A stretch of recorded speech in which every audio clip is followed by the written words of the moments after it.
ಆಹಾರ ಇಲಾಖೆಯ ರಣಬೇಟೆ ರಾಜ್ಯದಲ್ಲಿ ಮತ್ತಷ್ಟು ಮುಂದುವರೆದಿದೆ. 5 ಸ್ಟಾರ್ ಹೋಟೆಲ್ಗಳಾಯ್ತು, ಪಬ್ ಆಯ್ತು, ಫುಡ್ ಔಟ್ಲೆಟ್ಗಳಾಯ್ತು. ಈಗ ರಾಜ್ಯದ ಪ್ರಮುಖ ರೈಲ್ವೆ ನಿಲ್ದಾಣಗಳಲ್ಲೂ ಕೂಡ ಆಹಾರ ಇಲಾಖೆ ತಪಾಸಣೆಯನ್ನ ನಡೆಸ್ತಾ ಇದೆ. ರೈಲ್ವೆ ಸ್ಟೇಷನ್ಗಳ ಸ್ಟಾಲ್ಗಳಲ್ಲಿ ಆಹಾರ ಇಲಾಖೆ ಪರಿಶೀಲನೆ ನಡೆಸಿದೆ. ಅಲ್ಲಿ ದೊರೆಯುವ ಆಹಾರದ ಗುಣಮಟ್ಟ ಹೇಗಿದೆ, ಸ್ವಚ್ಛತೆ ಹೇಗಿದೆ, ಈ ಎಲ್ಲಾ ವಿಚಾರಕ್ಕೆ ಸಂಬಂಧಪಟ್ಟಂತೆ ಪರಿಶೀಲನೆಯನ್ನ ನಡೆಸಿದೆ. ಅಲ್ಲಿ ರೈಲ್ವೆ ಸ್ಟೇಷನ್ಗಳಲ್ಲೇ ತಯಾರು ಮಾಡಿ ಮಾರಾಟ ಮಾಡುವಂತಹ ಆಹಾರದ ಗುಣಮಟ್ಟವನ್ನ ಪರಿಶೀಲನೆ ನಡೆಸಿದೆ. ಅಧಿಕಾರಿಗಳು ಇವತ್ತು ರೈಲ್ವೆ ಇಲಾಖೆಯ ಪ್ರಮುಖ ನಿಲ್ದಾಣಗಳಲ್ಲಿ ಆಹಾರ ಗುಣಮಟ್ಟ ಪರಿಶೀಲನೆ ನಡೆಸಿದ್ದಾರೆ. ಎಷ್ಟರ ಮಟ್ಟಿಗೆ ಅಲ್ಲಿನ ಆಹಾರ ಸ್ವಚ್ಛವಾಗಿದೆ, ಶುದ್ಧವಾಗಿದೆ ಮತ್ತು ಗುಣಮಟ್ಟಕ್ಕೆ ಅನುಗುಣವಾಗಿದೆ, FSSAI ನಿಯಮಗಳಿಗೆ ಅನುಸಾರವಾಗಿ ಇದೆ ಅನ್ನೋದನ್ನ ಪರಿಶೀಲನೆ ನಡೆಸಿದ್ದಾರೆ.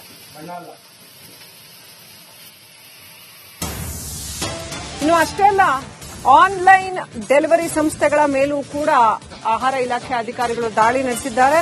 ಆಹಾರ ಸುರಕ್ಷತೆ ಇಲಾಖೆ ಅಧಿಕಾರಿಗಳು ನಿರಂತರವಾಗಿ ರೇಡ್ಗಳನ್ನ ನಡೆಸ್ತಾ ಇದ್ದಾರೆ. ಹೊಸಕೋಟೆಯ ಗೋಡೌನ್ಗಳಲ್ಲಿ ಕೂಡ ಪರಿಶೀಲನೆ ನಡೆಸಿದ್ದಾರೆ.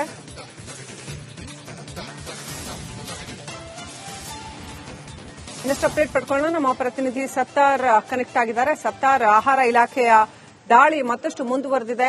ನಿಜಕ್ಕೂ ಆಹಾರದ ಗುಣಮಟ್ಟದಲ್ಲಿ ಖಂಡಿತವಾಗ್ಲೂ ಇನ್ನು ಸಾಕಷ್ಟು ಸುಧಾರಣೆ ಆಗಬೇಕಾಗಿದೆ. ಆ ನಿಟ್ಟಿನಲ್ಲಿ ಈ ದಾಳಿಗಳು ಸಹಾಯಕ ಆಗುತ್ತೆ ಅಂತ ಅನ್ಸುತ್ತೆ. ಇವತ್ತು ಯಾವ ರೀತಿಯಲ್ಲಿ ದಾಳಿ ನಡೆದಿದೆ, ಯಾವ್ಯಾವ ರೈಲ್ವೆ ಸ್ಟೇಷನ್ಸ್ ಅಲ್ಲಿ ರೇಡ್ ಕಂಡಕ್ಟ್ ಮಾಡಿದ್ದಾರೆ, ಜೊತೆಗೆ ಅಲ್ಲಿ ಏನೆಲ್ಲ ಕಂಡು ಬಂದಿದೆ? ಶ್ರೀಲಕ್ಷ್ಮಿ, ಆಹಾರ ಸುರಕ್ಷತೆ ಮತ್ತು ಗುಣಮಟ್ಟ ಇಲಾಖೆ ಅಧಿಕಾರಿಗಳು ರಾಜ್ಯಾದ್ಯಂತ ಇರುವಂತಹ ರೈಲ್ವೆ ಸ್ಟೇಷನ್ಗಳಲ್ಲಿ ಇರುವಂತಹ ಮಳಿಗೆ ಹಾಗೂ ಅಲ್ಲಿ ತಯಾರು ಮಾಡುವಂತಹ ಆಹಾರ ಪದಾರ್ಥಗಳ ಮೇಲೆ, ಅಂದ್ರೆ ಎಲ್ಲಿ ತಯಾರು ಮಾಡ್ತಾರೆ ಆ ಒಂದು ಸ್ಥಳಕ್ಕೆ ಭೇಟಿ ಕೊಟ್ಟು ಪರಿಶೀಲನೆ ಮಾಡಿದ್ದಾರೆ. ಈ ಒಂದು ಸಂದರ್ಭದಲ್ಲಿ ಪ್ರಮುಖವಾಗಿ ರೈಲ್ವೆ ಇಲಾಖೆಯಲ್ಲಿ ಕಳಪೆ ಗುಣಮಟ್ಟದ ಆಹಾರವನ್ನು ಪೂರೈಕೆ ಮಾಡ್ತಾರೆ, ಜೊತೆಗೆ ಯಾವುದೇ ರೀತಿ ಸ್ವಚ್ಛತೆ ಇರಲ್ಲ ಅನ್ನೋ ಸಂಬಂಧಪಟ್ಟ ಹಾಗೆ ಈ ಹಿಂದೆ ಕೂಡ ಆಹಾರ ಸುರಕ್ಷತೆ ಮತ್ತು ಗುಣಮಟ್ಟ ಇಲಾಖೆಗೆ ದೂರು ಕೂಡ ಬಂದಿತ್ತು. ಅದರಲ್ಲೂ ಕೂಡ ಪ್ರಮುಖವಾಗಿ ಅಲ್ಲಿ ತಯಾರಾಗ್ತಾ ಇರುವಂತಹ ಕೆಲವೊಂದು ನಾನ್ ವೆಜ್ ಐಟಮ್ ಆಹಾರ ಆಗಿರ್ಬೋದು, ಬಿರಿಯಾನಿ ಆಗಿರ್ಬೋದು, ಪ್ರತಿಯೊಂದು ಕೂಡ ತುಂಬಾ ಕಳಪೆ ಮಟ್ಟದ, ಅಲ್ಲಿ ಬಳಕೆ ಮಾಡ್ತಿರುವಂತಹ ಮಾಂಸ ಕೂಡ ತುಂಬಾ ಕಳಪೆ ಮಟ್ಟದ ಅನ್ನೋದಕ್ಕೆ ಸಂಬಂಧಪಟ್ಟ ಹಾಗೆ ಖುದ್ದು ಆಹಾರ ಸುರಕ್ಷತೆ ಮತ್ತು ಗುಣಮಟ್ಟ ಇಲಾಖೆ ಅಧಿಕಾರಿಗಳು ಕೂಡ ಈ ಹಿಂದೆ ದೂರು ಬಂದಿತ್ತು. ಅದರ ಜೊತೆಗೆ ಈ ದತ್ತೂರಿ ಬೀಜ ಏನಿದೆ ಅದು ಆನ್ಲೈನ್ ನಲ್ಲಿ ಮಾರಾಟ ಆಗ್ತಾ ಇದೆ, ಆನ್ಲೈನ್ ಪ್ಲಾಟ್ಫಾರ್ಮ್ ಗಳಲ್ಲಿ ಮಾರಾಟ ಆಗ್ತಾ ಇದೆ. ಈ ಒಂದು ದತ್ತೂರಿ ಬೀಜ ತುಂಬಾ ಡೇಂಜರಸ್ ಆಗಿದ್ದು, ಯಾವುದೇ ರೀತಿಯ ವೈದ್ಯರ ಅಥವಾ ಆಯುರ್ವೇದ ತಜ್ಞರ ಸಲಹೆ ಇಲ್ಲದೆ ಇದನ್ನು ತಗೋಬಾರ್ದು ಅನ್ನೋ ನಿಯಮ ಕೂಡ ಇದೆ. ಅದನ್ನು ಕೂಡ ಕೆಲವೊಂದಿಷ್ಟು ಕಡೆ FSSAI ನ ನಕಲಿ ಮಾರ್ಕ್, ಅಂದ್ರೆ ನಕಲಿ ಲೇಬಲ್ ಹಾಕಿ ಮಾರಾಟ ಮಾಡ್ತಿರೋ ಸಂಬಂಧಪಟ್ಟ ಹಾಗೆ ಕೂಡ ಒಂದಿಷ್ಟು ವಿಚಾರ ಹರಿದಾಡಿತ್ತು. ಈ ಬೆನ್ನಲ್ಲೇ ಹೊಸಕೋಟೆ ತಾಲೂಕಿನಲ್ಲಿರುವಂತಹ 2 ಗೋಡೌನ್ಗಳ ಮೇಲೆ ರೇಡ್ ಮಾಡಿ ಅಲ್ಲಿರುವಂತಹ ಅಷ್ಟು ದತ್ತೂರಿ ಬೀಜಗಳನ್ನು ಇದೀಗ ಜಪ್ತಿ ಮಾಡುವಂತಹ ಒಂದು ಕೆಲಸವನ್ನು ಆಹಾರ ಸುರಕ್ಷತೆ ಮತ್ತು ಗುಣಮಟ್ಟ ಇಲಾಖೆ ಅಧಿಕಾರಿಗಳು ಮಾಡಿರುವಂತದ್ದು. ಶ್ರೀಲಕ್ಷ್ಮಿ, ಇನ್ನು ರೈಲ್ವೆ ನಿಲ್ದಾಣಗಳಲ್ಲಿ ಖಂಡಿತವಾಗ್ಲೂ ನೀರಿನ ಶುದ್ಧತೆ, ಅಲ್ಲಿನ ಆಹಾರ ತಯಾರಿಕೆಯ ರೀತಿ, ಇವೆಲ್ಲ ವಿಚಾರವಾಗಿ ಸಾಕಷ್ಟು ರೈಲ್ವೆ ಪ್ರಯಾಣಿಕರು ಆಗಾಗ ಅಬ್ಜೆಕ್ಷನ್ ಎತ್ತುತ್ತಾನೆ ಇರ್ತಾರೆ.